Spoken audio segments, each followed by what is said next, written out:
Hello tout le monde, j'espère que vous allez bien. Bienvenue sur la chaîne du Club Crypto. On va parler ici de 3 altcoins qui sont à surveiller, qui pourraient vous donner des bons rendements et ça assez facilement. Avant de démarrer, je vous invite à rejoindre le Discord, c'est totalement gratuit, le lien est dans la description. Vous pouvez venir discuter, parler crypto de toutes les thématiques qui vous intéressent, peu importe votre niveau, vous êtes les bienvenus. La première crypto dont je veux vous parler, j'avais déjà tweeté hier sur le sujet et avant-hier aussi, c'est Solana. Donc Solana, on avait vu qu'on avait eu une grosse progression ici, ça tout le monde l'avait vu, et que ça retrace depuis quand même pas mal de semaines, plusieurs mois maintenant, grosso modo depuis début 2022, on va dire, un petit peu fin 2021. Et actuellement, beaucoup de personnes étaient en train de DCA ici, ce qui n'était pas forcément la bonne chose. Si on vient DCA à chaque fois qu'on a un dip ici, c'est pas forcément les meilleures entrées. Peut-être sur du 4-5 ans, oui, mais le but n'est pas forcément d'attendre 4-5 ans pour avoir des meilleurs rendements sur la position qu'on a acheté ici. Et l'idée est plutôt d'attendre des gros bottoms, et notamment ce qu'on a actuellement sur Solana. Bottom potentiel, évidemment, rien n'est gagné, on a un contexte macroéconomique qui n'est pas des plus sexy. Mais vous regardez ici que Solana a eu un gros retracement, on a retracé de je ne sais pas combien. Ici, on est sur du moins 86, moins 87, on arrondit à 90% de baisse sur Solana. On recommence actuellement à avoir des niveaux de prix qui sont intéressants pour du long terme.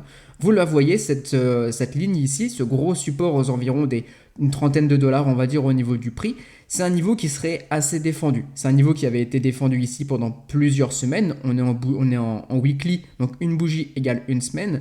On a eu la phase de pump et de retracement et on voit qu'à nouveau c'est ce support qui tend à être défendu. C'est-à-dire que ici, vous avez des gros portefeuilles qui, même s'ils ont pris des profits ici, tiennent forcément à ce que ces niveaux, peut-être, c'est là où ils ont pris leurs premiers investissements, peut-être, ils veulent que ce niveau-là puisse tenir. Donc on le voit bien sur la chart, ça a commencé à tenir ici à partir de juin, donc tout l'été ça a tenu. On arrive sur fin septembre, on voit qu'on tient encore. Ça n'empêche pas qu'on pourrait avoir des mèches un petit peu plus basses. Si je zoome un petit peu justement ici, vous le voyez, on a des mèches aux environs jusqu'aux 18 dollars. Donc vous voyez qu'on peut continuer encore à descendre facilement de 50% sur Solana, ça serait totalement possible, mais ça servirait surtout à juste liquider les personnes qui sont encore peut-être positionnées ici, qui peuvent avoir par exemple des positions ou quoi que ce soit, et qui, à partir du moment où le prix viendrait plus bas, commencerait à lâcher prise et se dirait bon bah c'est mort, on recommence à aller beaucoup plus bas, c'est mort pour Solana, etc.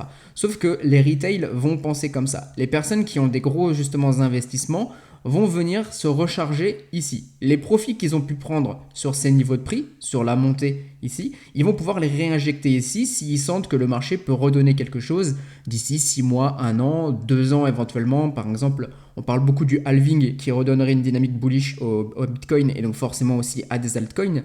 Si Solana justement tend à survivre, et ça c'est à vous d'en juger, on ne parle pas de fondamental ici, ça donnerait justement des très bons rendements. Donc 30 dollars, 35 dollars, tout grosso modo ce qui se trouve entre cette zone ici, si on résume un petit peu, voilà, toute cette zone, ce serait une bonne zone d'accumulation pour du Solana. Donc sous les vingtaines de dollars, 30 dollars, 35 dollars, en gros maximum. Plus évidemment vous achetez un peu plus haut, moins c'est bon. Mais si vous cherchez un plus gros rendement, vous savez que même en achetant assez haut sur ce niveau de résistance qu'on aurait juste ici, vous voyez au niveau de ces clôtures de bougies à chaque fois, on pourrait quand même avoir des x2, x3 éventuellement, si on revient chercher des zones un peu plus, ces zones de résistance qu'on pourrait avoir ici aux environs des 137 dollars. C'est vraiment des grosses targets. Personnellement, je ne travaille pas encore à venir chercher ces targets-là. J'ai des niveaux de profit qui sont beaucoup plus bas, c'est-à-dire qu'actuellement, je suis en train d'accumuler du Solana ici. Si ça va plus bas, c'est pas grave, je reverrai mon plan différemment, mais en tout cas ici ça m'offre une bonne fenêtre pour faire de l'accumulation. C'est aussi un signal que j'ai donné d'achat dans le Telegram, je vous dis pas justement les niveaux de vente qui sont assez intéressants à plus court terme sur Solana pour faire du profit facile. Si ça vous intéresse, le lien est dans la description pour rejoindre le Telegram privé, vous aurez des signaux orientés swing trading et investissement, donc allez chercher des bons rendements plutôt que de courir après les prix en day trading et en scalping. Deuxième crypto dont je veux vous parler, c'est RSR. Ici RSR, on voit que pareil, phase de pump, on voit qu'ici on avait fait un nouveau plus bas, donc ce qui est généralement vraiment très bearish pour une crypto quand on vient péter le plus bas qu'on a eu par exemple juste ici sur la chart. Alors ici on est sur Binance, peut-être qu'on a eu encore un autre historique, je ne sais pas de quand date exactement RSR, ses premiers listings. En tout cas sur Binance, on n'a que cet historique au niveau de la chart. Donc là, si purement sur le plan analyse technique on regarde, on se dit on est quand même sur quelque chose de bearish. Maintenant, si on va un petit peu plus dans le détail, on voit que le RSI tend à ne pas aller forcément sur de la survente. La survente, c'est quoi? C'est quand on a un mouvement qui est trop survendu, et ça, c'est plutôt bon. On voit aussi que depuis le mois de mai, on a un RSI qui tend quand même à faire des structures haussières. C'est assez intéressant. On voit aussi qu'au niveau du MACD, on voit qu'on tend à avoir une divergence, donc c'est-à-dire un prix un momentum qui diverge ici par rapport au prix qui tend à descendre. Ici, on voit que ça monte. Si vraiment je schématise vraiment grossièrement la chose, qui tend à redevenir bullish. Donc actuellement, est-ce qu'on pourrait avoir de l'accumulation sur du RSR? C'est totalement possible. Ce qu'on voit, c'est que depuis le mois de mai, début mai, on tend là aussi à marquer un bottom. Les bottoms, quand ça fait plus d'un mois et demi, 2 mois que ça commence à être travaillé, c'est assez intéressant de se pencher dessus au niveau des bougies. Donc là, on pourrait potentiellement avoir de l'accumulation. Il y a une news aussi qui parle du mainnet qui pourrait avoir lieu sur RSR au niveau du 10 octobre. De ce que j'ai entendu, c'est pas la première fois qu'il parle de mainnet et apparemment il le décale. Donc si vous jouez la news, prenez-en conscience. Ok, ça se trouve ils vont encore décaler, mais on pourrait faire justement un buy the news où au moment où ça arrive, on retourne un petit peu on fait pumper jusqu'à la news et au moment où ça repart.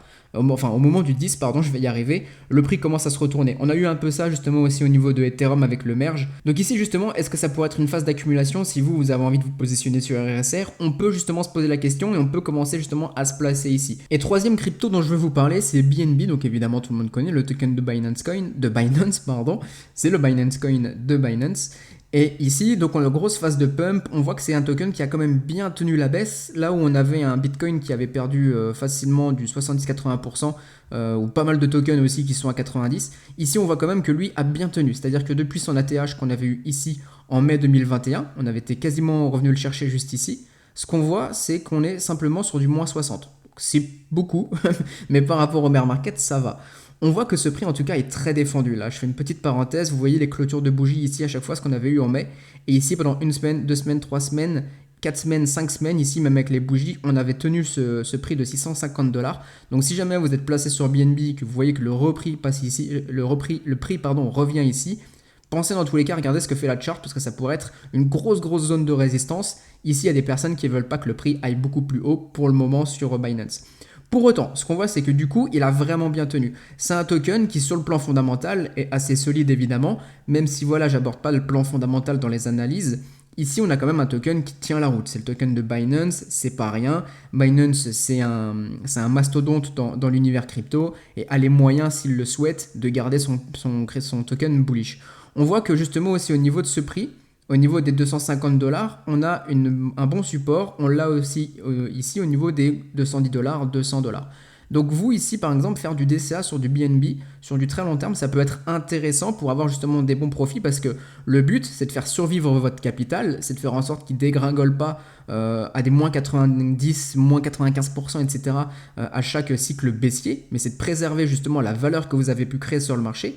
Si ici vous voyez que justement on a des prix qui reviennent, ça peut être des zones intéressantes. Évidemment, on a cette partie-là, vous le voyez, entre les 55 $ et les 180 $ où on a très peu de travail au niveau du prix. Si vraiment on a un gros hiver hardcore sur les cryptos, un gros bear market que peut-être le contexte macroéconomique viendrait renforcer, cette zone-là aussi, on pourrait revenir pour la travailler. Pour le moment, rien de sûr. On voit qu'on défend bien sur ce niveau de prix-là. Donc ça, c'est assez sympa à suivre au niveau de BNB. Donc je vous ai montré un Solana qui a bien retracé, qui peut poser un bon bottom. Je vous ai parlé aussi de RSR sur lequel vous pouvez surfer au niveau de la news. Et je viens de vous parler du coup de BNB dans une autre configuration où on a un token qui retrace moins et sur lequel, dans tous les cas, avoir un petit peu d'accumulation peut être intéressant, sachant que vous pouvez vous en servir aussi avec la Binance Card. Vous pouvez le stacker avec des bons rendements. Donc voilà, un token qui est assez intéressant et qui peut offrir des profits assez sympas sur la suite dans un cycle haussier des cryptos. C'est tout pour cette vidéo, donc je vous le redis, vous avez le lien pour rejoindre le Discord qui est totalement gratuit en description. N'hésitez pas à vous abonner, ça fait grand plaisir aussi quand vous vous abonnez à la chaîne, ça soutient le travail qui est fourni. Si vous avez des questions ou vous avez envie d'avoir des analyses particulières sur des altcoins, n'hésitez pas à le dire soit dans le Discord, soit en commentaire et j'y répondrai avec grand plaisir. Passez une bonne journée tout le monde.